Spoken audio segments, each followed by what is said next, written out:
Councillor గా, అదేవిధంగా విశ్వ కార్పొరేషన్ డైరెక్టర్ గా, అదేవిధంగా అక్కడ స్టేట్ సెక్రటరీగా రావడం తెలుగుదేశం పార్టీలోనే జరుగుతుంది. ఎందుకంటే తెలుగుదేశం పార్టీ అంటే బీసీ బడుగు బలహీన వర్గాల పార్టీ అని వేదికను ఇద్దరిని చూసి మనం అభినందించాలి.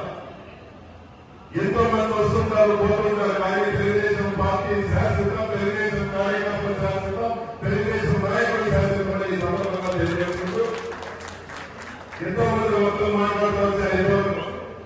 ఎప్పుడు కూడా వాళ్ళు కేసులు లేరు, పార్టీలు లేరు కూడా కొందరు గాలికి గెలిచినారు. అదేమి కాదు. రాబోయే స్థానిక సంస్థ ఎన్నికల్లో తెలుగుదేశం పార్టీ ఇటువంటి కుటుంబాలు ఎవరికైనా కూడా ఖచ్చితంగా బాగా ఎగరేస్తాం. మదనపల్లిలో ప్లస్ ఖమ్మాల ప్రజలు అన్ని ఇల్లే విధంగా బాగా ఎగరేస్తామని ఈ సందర్భంగా తెలియజేస్తుంటూ ఈ కార్యక్రమానికి విజయించినటువంటి పెద్దలకు, తమ్ముళ్లకు, అక్కలకు, చెల్లెలకు, అదేవిధంగా